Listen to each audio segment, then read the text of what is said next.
Hello everyone. Today I will be discussing about the overview and purpose of our reporting, which is all about the essential tools called letters, memos, as well as electronic mails or also known as emails. Now for the overview, this report explores the dynamics of business correspondence, focusing on letters, memos, and electronic mails. It delves into the structure, formats, and best practices associated with each mode of communication, which means that our report will be exploring thoroughly through these types of communication tools. And it aims to enhance readers' proficiency and in written communication within professional context. So meaning professional context, it is similar to your business setting. Now for the purpose of this report, our report aims to equip readers with the knowledge and skills necessary to effectively navigate business communication scenarios. These tools are actually very necessary and it is very crucial to learn them because if you are trying to apply for a job, for example, it's going to be something that is required. And through this communication tools, you will be able to achieve that. And by providing insights into the nuances of letters, memos, and emails, it seeks to empower individuals to communicate with clarity, professionalism, and efficiency in diverse organizational settings. Many forms of correspondence are available for us to explore depending on the purpose of the sender, and three of the most common forms are letters, memos, and electronic mail or email. There are the documents that we'll most probably encounter in the workplace and in school, so it is very important for us to learn how to write them effectively. First, let's start with business letters. An effective business letters elicit the expected response from the readers. This can be achieved through a concise, tactful, and accurate writing style. A business letter has several purposes. It could be used for sales efforts, for complaints, for information dissemination, and for relationship building. Also for problem solving and many others. And now, we're moving on with the parts of a business letter. So first off, we have the letterhead. This is like the ID card of your letter where you put your name, address, and contact numbers. And next up is the date. This is pretty straightforward. It's just when you wrote the letter and you place this right under the letterhead. Then next is the inside address. This is where you put the reader's name, position, company, and address. And this is to make sure that the letter is addressed to the right person. Now, sometimes you want to get someone's attention in a big company, and that's where the attention line comes. So it's like right before the salutation, like saying, "Hey, this is for everyone, but especially for you, Ma'am Fai." Speaking of salutation is your friendly greeting to the reader. For example, dear sir, or dear Ma'am Fai, depending on how formal you want to be. Moving on with the body of the letter, this is where you actually write your message, keeping it single space within paragraphs but double space between them for the clarity. Then after that, you'll want to wrap things up with a complimentary close from the highly formal, respectfully yours to the more casual, sincerely yours. Then, of course, sign your name at the bottom in the signature block. And if someone else typed the letter for you, you should also include their initials too. Last but not the least, if you are including any attachments, you can mention that with an enclosure notation. Now let's proceed with the three formats of business letter. So first we have the full block, the modified block, as well as the semi-block. Now the description only varies with the frequency of its usage. For the full block, this is the most commonly used format. For the modified, it is the another widely used format. And for the semi-block, it is the least used style among the three of them. Now for writing a letter, or for example a business letter, we have these 8 steps in our report, and the first one is all about the usage of correct format, punctuation, spelling, as well as grammar. So it doesn't only apply with business letters, it also applies with any text that you write, because once your reader sees that all of this, the format, punctuation, spelling, and grammar is written in a correct and accurate way, then they will be convinced to keep reading into the text. Now we have the number 2, which is present your ideas clearly by using a language appropriate for target readers. So in this case, we have a business letter, which means that this letter will be within a business setting. So the language that you need to use should be professional as well as formal. Now we have the number 3, which is arrange your ideas logically. This refers to the how precise the organization of your ideas within the business letter that you created, which is not or should not be affected with emotions. Now for the number 4, use an active voice as much as possible. Apply a direct but tactful tone, which means that you still have to keep your readers their attention into the text or the letter that you are writing by using an active voice. Now for the number 5, we have the focus on the readers by using the you approach. This means writing in such a way that you are talking directly to the reader. You can refer to them as any other stuffs like they or we or things like that. You have to approach them in second person, which is you, so that they will receive the letter in a way that it should be for them. And number 6 is to specify the name of the receiver of the letter.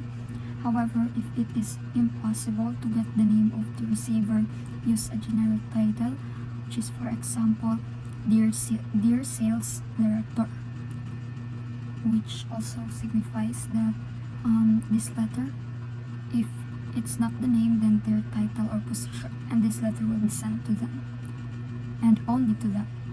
For number 7, we have the leave 3 to 5 blank lines for a signature before typing your name in a signature block. So this is more on the format or the overall visuals, or the format of your letter. And this is to make it more formal as well as accurate to the format that you are using. And lastly, we have the never use plain numerals for dates, as it may create confusion. Instead of using, for example here, the January 2 slash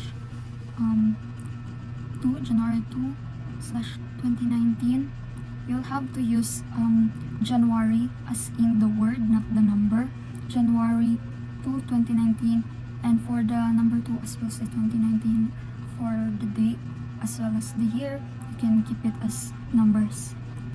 Or you can simply exchange the January with the number 2. You can put it like 2 January 2019 to make it less confusing. Good day, everyone. I am Mohanis Saniyatin, and let me ask you a rhetorical question. Have you ever tried to send a memorandum to a specific or group of people? Do you think it is more convenient and confidentiality? Well, with my part, I would like to introduce you what is the definition of memorandum and its part, so we will be able to know the depths and dimensions of making an effective memorandum. So first and foremost, what is to remember or memo? We may know that one of the most important tools for internal communication is the memorandum. Memorandum comes from the Latin term memorar, which means to remember. A memorandum, which is commonly shortened to memo, is meant to inform as well as to persuade people within an organization. It follows an inverted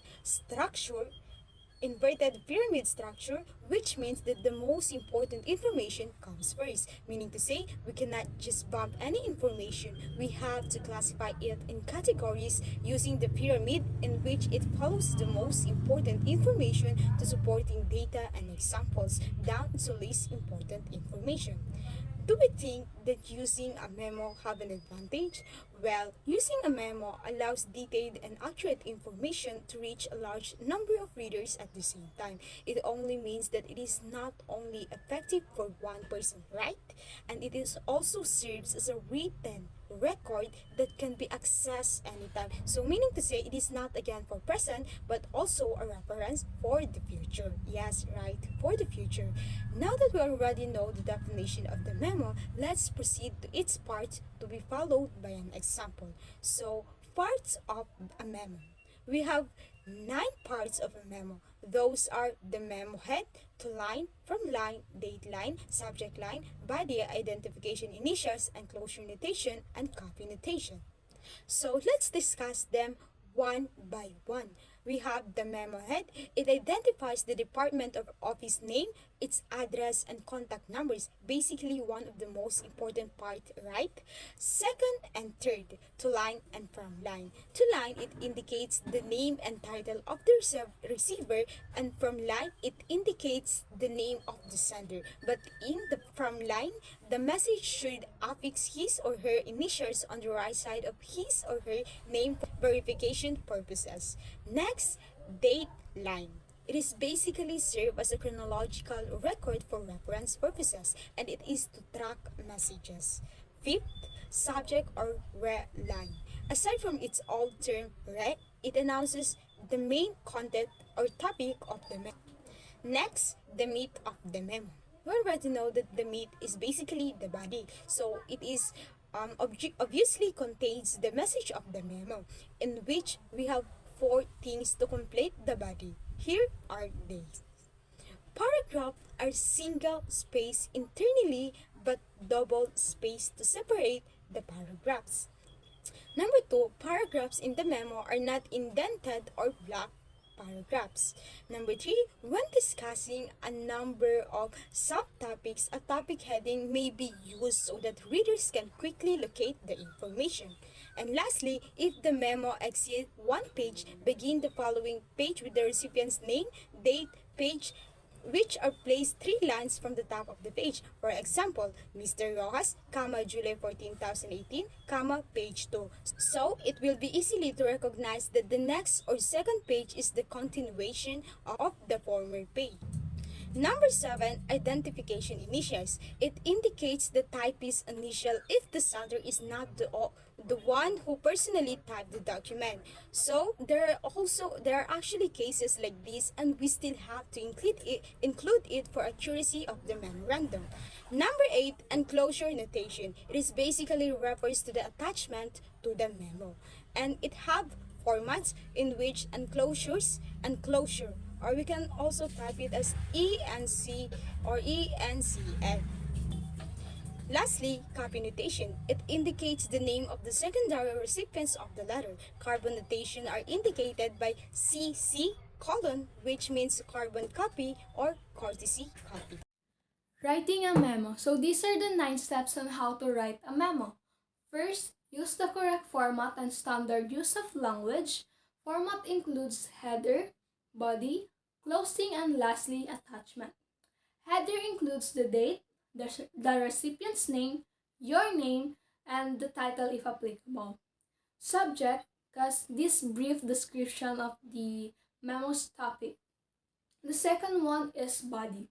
This includes introduction, main points, and action items. Introduction briefly state the purpose of the memo in the first paragraph. Main points clearly outline the key points of your message. And action items, which is optional if you need a response or action from the recipient, clearly state this section. The third one is closing. No need for a closing salutation like sincerely. You can optionally include your contact information for further inquiries. The fourth one is attachment, which is optional too. If you're attaching documents, mention it at the end with the word attachment followed by a list of the files. So, sa languages naman, you should be professional, concise and clear, respectful, specific, proofread carefully. So, professionalism, maintain a formal tone. Avoid slang, construction, or overly casual language. Concise and clear, get straight to the point. Use active voice and avoid unnecessary jargon or overly complex sentences. Respectful, maintain a professional courtesy even when addressing sensitive topics. Specific, use concrete details and examples to support your points. Proofread carefully, ensure there are no grammatical errors, typos, or formatting inconsistencies, which is more like revisions to your memo. The second one is use a bullet or numbered list to enumerate information. Yun na yung ginagawa natin to enumerate a list. So, the third one is use a positive tone, concise wording, and active verbs para like maintindihan talaga ng magbabasa ng memo. So, the fourth one is use headlings to highlight topics. A headling is very similar to a title, to a caption. It is a written passage that explains what it is about. The fifth one is check for and remove grammatical and typographical errors. Yun din yung revisions. So, the sixth one naman is sign beside your type name. Given na to siya. The seventh one is flush left the two from date and subject lines. Flush left means all memo headings to, from, date, and subject start at the same left margin. The eighth one is conclude the memo simply by saying thank you or a directive action. Example, for your compliance, for your immediate action. Lastly, never use plain numerals for dates as it may create confusion. Instead of using 01-02-19, use January 2, 2019. Now let me explain to you the 5 types of memo. First is the instruction memo. It provides the information needed by the readers to accurately perform directions. This includes clear and detailed instruction, ensuring that the recipient understands what needs to be done. Effective instruction memos facilitate efficient workflow and minimize confusion among employees. Number 2 is request memo. It asks readers to provide certain information or take certain actions. This outlines the details of requests, including the reason for the request and any relevant deadlines or requirements. Request memos are essential for formalizing requests and ensuring clear communication between colleagues or departments. Number 3 is announcement memo. It provides information about an event, person, or thing. This includes key details such as the purpose of the announcement, relevant dates, and any actions that recipients need to take. Announcement memos help ensure that everyone is aware of significant developments and can act accordingly. Next is transmittal memo. It serves as a cover note for a more formal or lengthy document. It briefly explains what is being transmitted, why is it being sent, and any necessary action or responses required from the recipient. Transmittal memos facilitate organized communication and ensure that recipients understands the purpose of and importance of the transmitted material. Number 5, authorization memo. Simply stated, it gives permission. This outlines the scope of the authorization, any limitations or conditions, and the parties involved. Authorization memo play a crucial role in formalizing permissions and ensuring that actions are carried out appropriately and in accordance with established protocols. Electronic mails. An electronic mail, or more commonly known as email, has been a vital part for our life since its inception. We use it to send messages to everyone, from friends and family to colleagues and superiors. Indeed, email has revolutionized interpersonal communication. It can be used for directives, transmittals, explanation of procedures, recommendations, status reports, and inquiries. Now, let's talk about the advantages and disadvantages of communication through email. First, advantages it reaches the target reader faster. Communication through email allows messages to reach the intended recipient swiftly, a faster dissemination of information compared to traditional mail or other forms of communication. Next is the confirmation of acceptance is easy. Emails offer a convenient method for confirming acceptance of messages as recipients can simply reply or use read receipts feature confirming the validity of it. The third one is it is cheaper and easy to use. Email communication is cost-effective and user-friendly as it eliminates the need for postage, printing, and physical delivery, making it a more economical option for both individuals and businesses. Fourth is the original messages can be easily attached via thread. Original messages and related correspondence can be easily attached and organized within email threads, providing a comprehensive record of communication history and facilitating efficient referencing and trafficking of discussion. And for the fifth one is it is environment friendly because it requires no paper. Email is environmentally friendly as it is significantly reduces the consumption of paper compared to traditional correspondence methods, thereby contributing to conservation efforts and minimizing carbon footprints. For the last one is it has an automated email feature that notifies the sender if the receiver is on vacation or will not be able to accept their email as soon as possible. Automated features within email platforms enable senders to receive automatic alerts when recipients are unavailable or unable to respond promptly, enhancing communication efficient and managing expectation regarding response time. Now is the disadvantages of communication through email. First is that it may carry virus. Email poses a risk of carrying viruses or malware, which can affect devices and compromise sensitive information or disrupt operations if proper security measures are not in place. Second is not all official documents can be sent via email due to their nature.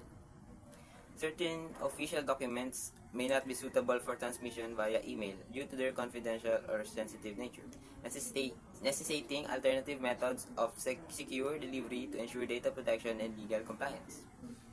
Next is an email is sometimes used as tool for scamming, hence using it requires utmost caution.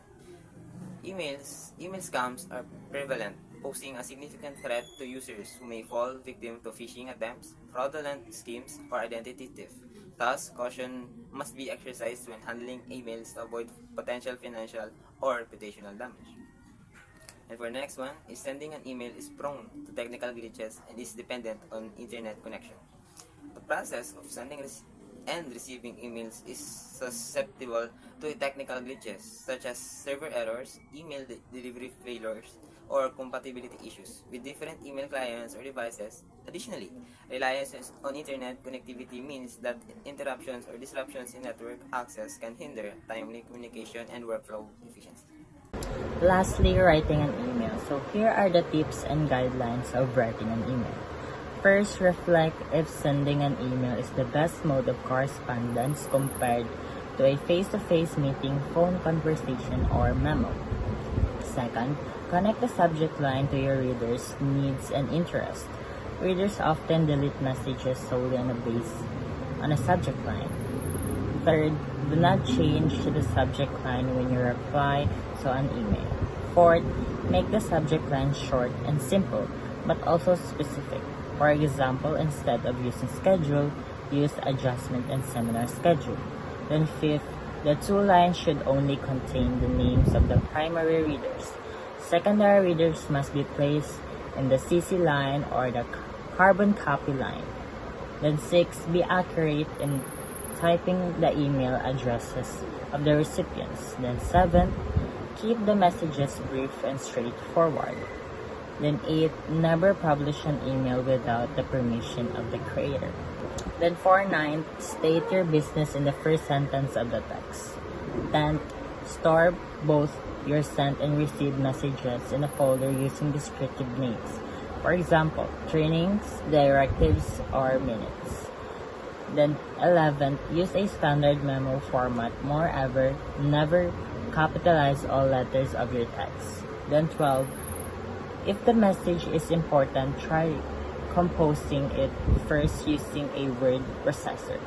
Then 13th, although an email is less formal than a memo or a letter, maintain professionalism when writing one. Avoid using emoticons and informal internet jargons like LOL and BRB. Then 14th, if attaching a file, make a file name of the attached document meaningful. For instance, instead of using JSB letter, use Jesse Barat cover letter. Then lastly, 15th, if your email has an attachment, be sure that it is accurate and can be easily downloaded and accessed by a receiver. So that's all for our discussion, and thank you.